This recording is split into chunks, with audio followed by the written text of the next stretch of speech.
Hi my love, so this is the part 3 of love reading. Ayan, so ngayon titingnan natin, sisilipin naman natin kung ano yung energy nung dalawa or ng dalawang connection, dalawang person. Tingnan natin kung ano yung energy nilang dalawa, the feminine and the masculine. So before tayo mag-start, I would like to invite you to follow our other social media platform. And ayan, paki-visit ang ating shop. Meron tayong bagong merchandise, my loves. Sobrang ganda ng ating pinakabago. At kung nasilip nyo na my loves, just PM me, screenshot here. Ayan, screenshot nyo my loves kasi ano lang to, limited lang to. So ito ay kakargahan natin ng return to sender, amplified. So pag sinabing amplified, kung gaano kabigat yung ibinato sa'yo, mas dadagdagan pa yung pagbalik doon. So puno, napaka-powerful my loves ng puno, at alam niyo naman na tayo ay very drawn when it comes to puno because trees, nagsisimbolize yan my loves ng ating ancestors, ng ating roots, ng ating pagiging grounded, ng ating pinagmulan, and also ng ating growth. Look, my loves. So, aside sa protection ng ating evil eye, nandun din, naka-incorporate din yung protection ng ating mga spirit guides. Lalo na sa mga taong nagbabato sa atin ng negative energy, ng evil eye, yung may mga bad intention, my loves, ipaparamdam natin yung sabihin natin, yung ibinabato nila. So, return to sender evil eye, my loves. So, ayan, mag-avail na kayo. I-screenshot nyo to and i-click nyo yung link na nandun sa ating description box, my loves, para ma-i-reserve na to sa inyo and para ma-send yung link kung saan kayo mag-check out. Okay? So, sobrang ganda niya. So, aabot pa siya, my loves, once na ngayon nyo siya in-order. Aabot pa siya. Pwede nyo siya ipangsabit sa pinto, sa sasakyan. Sobrang ganda, my love. So, mag-avail na. Very limited lang. So, let's see the situation about this connection. Pero sa kagaya nga ng sinabi ko, my loves, pipilit, POV tayo ngayon. Titingnan natin yung energy ni masculine. Titingnan din natin yung energy ni feminine. So, overall energy tayo. Titingnan natin. And then, yung kanilang kanya-kanyang energy and the message from your person.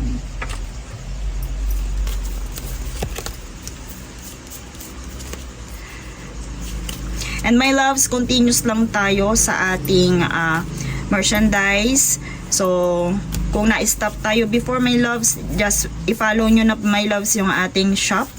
Dahil iyon ay continuous na. So, meron tayong mga available doon na pang-cleanse, na blessed and energized. So, ito ay para kay wait, tingnan natin. So, itong energy na to ay para kay masculine. Talagang may tumatalon. Again. Ito ay para kay masculine. Parang ayaw niya magpasilip.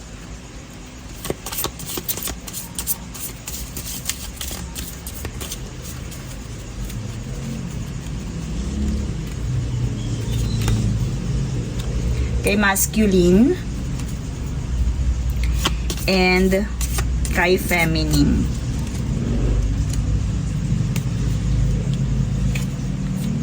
Oh. Look. So, kung ikaw man si masculine or kung ikaw man si feminine, look at the images. So, ito si masculine, ito si feminine.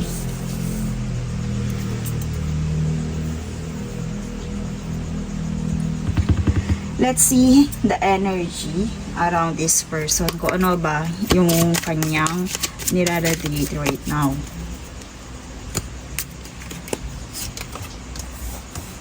Right now, masculine. Ando na rejection. Oh, lumitaw na dito kay masculine yung false start. Blocks. Lack of direction na naman. Sinasabi ko na nga ba, my loves. Dun sa ibang part, lumitaw yung lack of direction. Si masculine nga yun. Lack of direction, lack of passion din, my loves. Nagkaroon siya ng distractions and lack of energy. So, may false start nga. Kung sa tingin niya, di ba sa Chariot, lumitaw yun. Pero sa tingin niya, yun na ay panibagong simula. Hindi niya alam na na-betray siya sa part na yun. Na siya ay nagulungan or nakinig sa mga hindi tamang advice. Pwede yun, my loves. And dito, nandun, nagkaroon siya ng distraction when it comes to his passion. Kasi, again, si masculine dito sa gawi dito, di ba? Rejection. Maaaring siya mismo nang reject sa kanyang relationship, my loves. And ayan, breakthrough. New insight, focus, mental clarity. Maaari, my loves, magkaroon din siya ng realization. Kung itinatanong mo kung itinatanong mo kung babalik pa siya or magkakaroon siya ng pagsisisi, yes, my loves, because they will going to realize kung ano man yun. Magkakaroon siya ng mental clarity. And sabihin natin na andun pa rin siya sa creative blocks, my loves. Ay, andun siya sa creative blocks, eto. Pero nandito siya sa creation. Maaari, my loves, na may mabuo, makabuntis, or meron siyang mabuntis, my loves, because nandun, isa yun sa mga goal niya. Pwede din na meron siyang goal na ma-achieve din. And, ayan, nurturing, practical, generous, welcoming, sensible. So, dito, my loves, ay here na nagkaroon siya ng false start, no? Magkakaroon siya ng false start. Or pwedeng sabihin natin, nagkaroon siya ng delays when it comes to their goals, when it comes to their success. Pero dito, meron ditong Queen of Pentacles, ay here na magkakaroon siya ng good business sense, or sabihin natin magiging working parent din itong person na to, itong ating masculine. So nagkaroon siya ng, sabihin natin, pwede din kung hindi naging successful ang inyong connection, pwede din, my loves, na yun yung tinutukoy ditong false start or delays. Pero dito papunta siya sa creation, papunta siya sa clarity, marirealize din niya kung anong totoo, magkakaroon din siya ng awakening sa mga bagay-bagay, at yun ay pwede din mag-cause sa kanya ng maturity, ng practicality, and also yun ng good business sense. Pwedeng mahanap na niya yung kanyang, sabihin natin, kung saan siya na mag-excel. So let's see naman dito kay feminine. Okay, so dito, si feminine ay nandito sa moon. Meron limito dito na moon, meron ditong hidden, subconscious, and fear. Meron din ditong trusting. Okay, my loves. Nandito din yung pagiging possessive, limito dito, the insecurity. Ano to? Conservatism, solid investment, guarded. Okay, dito kay feminine, my loves. So dito, my loves, eto look, tingnan nyo mabuti with the snake. So, pwedeng, my loves, dalawa ibig sabihin. Pwedeng si feminine ay isang distraction. Pwedeng siya ay over-possessive. Look at the image. Pwede siya ay over-possessive, or pwedeng siya ay awakened dito sa connection na to. Pero may loves, siya ang nakadilat dito, and siya yung mayroong, sabihin natin, may ahas. So, I also hear na pwedeng may love si feminine din ang cause ng blockages dito.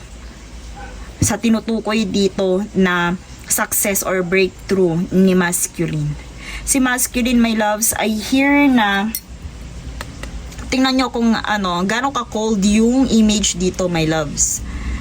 Yung image niya dito, parang alam nyo yung mapasok sa akin dito yung sa Frozen, na kung saan pag hinawakan ka is magiging malamig ka rin, ganun. Ganun yung parang nangyayari kay masculine. So dito kay feminine, andito yung sabihin nating takot, andito yung confusion, my loves.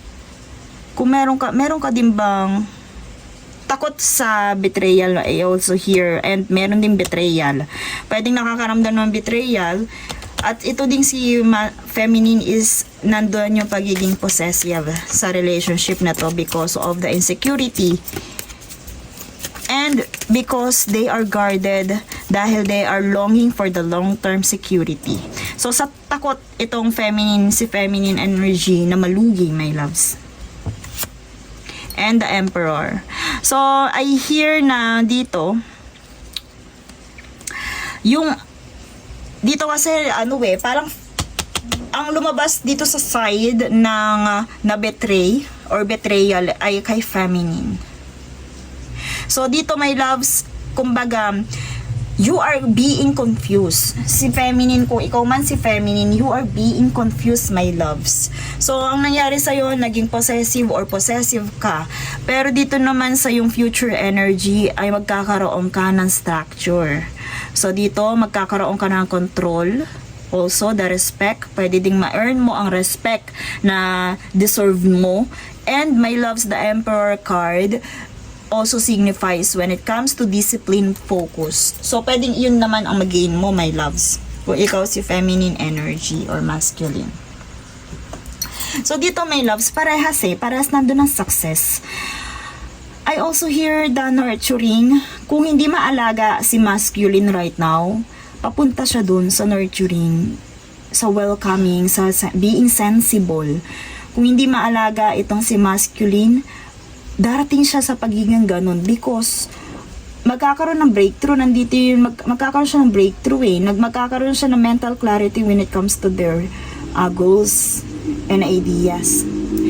And dito nga si feminine, pwede din, my loves, yun nga, maka-earn siya ng leadership when it comes to their direction, the discipline, and also the focus, my loves. Kung if ever na pinanghihinaan ka, ikaw si feminine, kasi dito sabihin natin na ito yung ilan sa mga toxic traits na kadalasan lumilitaw. They are feeling betrayed, my loves.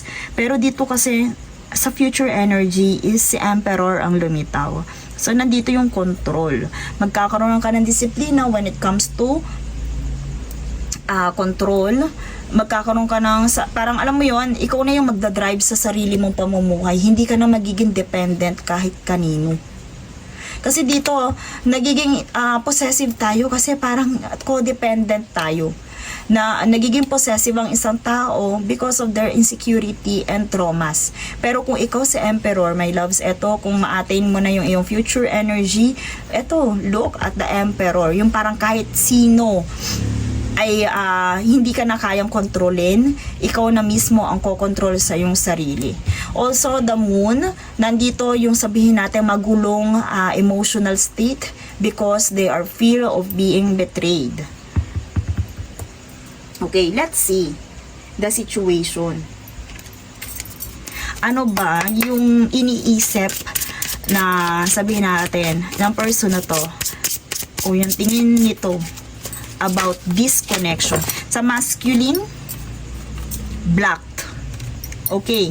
So, iniisip ng masculine na to, maaari ang connection na to ay isa sa mga obstacles sa kanyang success. Maaaring they are being blocked para matupad yung kanilang mga pangarap. Kasi ang tanong natin, ano yung tingin ng person na to or ni masculine sa relationship na to? So, lumitaw or nahulog dito, my loves, yung block or obstacles. Maaari din na, yes, ang tingin din niya is karmic relationship to. Maaaring itong relationship na to ay toxic para sa iyo or para sa kanya. Pwedeng ganun, my loves. Yun ang kanyang tingin sa connection na to. So, kung marami kayong pinagdaanan, my loves, maaaring yun ang iniisip ng inyong masculine. Pero, malinaw naman dito sa cards, kung ikaw ay possessive nga at ikaw si feminine, yun talaga yung magiging interpretation ni masculine, na ikaw ay toxic. So, ano pa yung tingin niya sa connection na to? Bliss of happiness. So, maaari, my loves, dalawa din ang ibig sabihin niyan. Maaaring nagbigay yon, ikaw yung kanyang happiness, nagbibigay ka ng happiness sa kanya. kung hindi blocked or kung hindi toxic. Alam mo yon, yung tingin niya dito sa relationship na to is happy kung nandun yung sabihin nating success. Kung nandun yung welcoming and sensible, or kung maibibigay niya itong nurturing with the Queen of Pentacles. Parang ang tingin niya dito sa relationship, masaya to kung kami ay kung successful siya when it comes to business sense, kung sila ay working parent, stable, or luxurious, my loves. So, bliss of happiness, kung iyan, my loves, is ito yung parang ideal niya. Kung luxurious or nurturing itong relationship na to. Let's see kung ano naman ang tingin or pagtanaw ng feminine sa relationship nito. Finances, mind on the money. So, kung ikaw si feminine, maaaring iniisip mo palagi or may money involved sa connection nitong yung dalawa. Maaaring problema yon, maaaring yun din ang pinagkukunan mo ng pera, basta may kinalaman about the future. Pwede din, my loves, na finances, future, mind on the money. So maaaring puro iyon ang tumatakbo sa isipan mo when it comes to this relationship, na parang dapat ay stable kayo, dapat ang relationship natin ay may plano para sa future. Pwedeng ganun, my loves.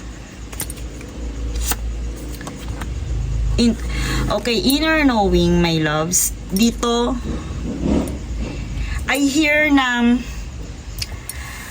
because nakatapat siya sa Four of Pentacles, alam mong sa'yo siya. Alam mong sa'yo siya, the inner knowing. Pero maaari, my loves, na hindi mo, double intuition dito eh. So, dito feminine, maaaring gamitin mo yung iyong ability when it comes to intuition. Kasi dito, my love, so, parehas intuition. Ano ba talaga yung ibinubulong sa'yo ng yung isipan? Kasi dito, the inner knowing and the possession, alam mong sa'yo siya. Pero bakit nagkakaroon ng possessiveness? Okay? Alam mo kung ano ang meron sa relationship na to. Kung ano ang pagkakaalam mo na meron sa relationship na to using your intuition, yun. Okay? And relationship connecting. So feeling mo, my loves, ay meron pa rin babalikan or meron pa rin pagiging pagkakaayos when it comes to this connection. Alam mo, my loves, na meron pa rin na connected kayong dalawa. You are meant to each other. Iyon ang tingin mo sa relationship niyong dalawa. Okay. So, yun yung sabayin natin. Tingin mo na you are meant for each other. Si feminine, ang tingin niya, you are meant for each other. Okay, let's see message from this.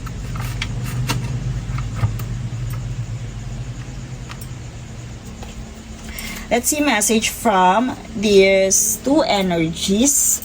Kung ano ba yung mga mensahe na gusto nilang sabihin na hindi nila masabi-sabi. So, ito comes from their soul. Kung ano ba talaga yung mga bagay na gusto nilang iparinig on their behalf or counterpart. Okay, si masculine, you are the light at the end of my tunnel. I hear na dito lumitaw yung bliss of happiness.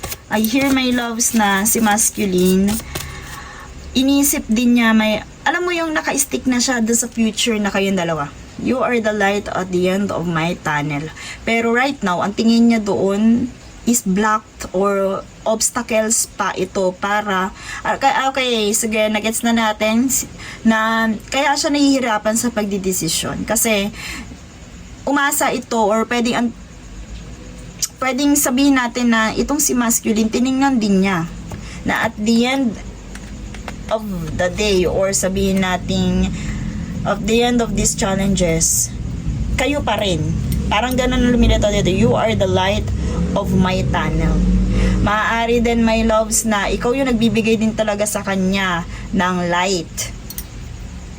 Kaya siya nagiging torn sa kanyang decision. Pwede din, my loves, ikaw din yung nagkokos sa kanya. I wish we could be together forever. Pero, yun ang gusto niya, my loves. Gusto niya talagang maging magkasama kayo, pero feeling niya, itong relation na to ay obstacle. I dream about you at night. So, nandun pa rin, my loves, yung mind, yung kanyang, sabihin natin, thinking, nasa iyo pa rin, my loves. So, let's see naman kay feminine. I want you. So, gusto mo siya na, kahit na sabihin natin na, I need you to help me, my loves. Andun nga. Sa energy na to, my loves, gusto mo talaga siyang katuwang.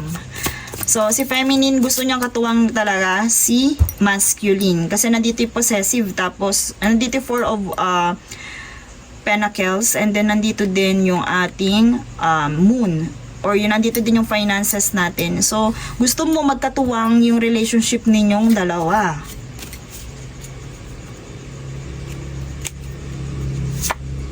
I miss you. So, maaaring you miss the old them. Maaaring siya mismo, physically namimiss mo. Yun yung nararamdaman mo right now. But let's see kung ano ang meron sa situation ng connection nitong dalawa. Saan yung ating deck? Okay.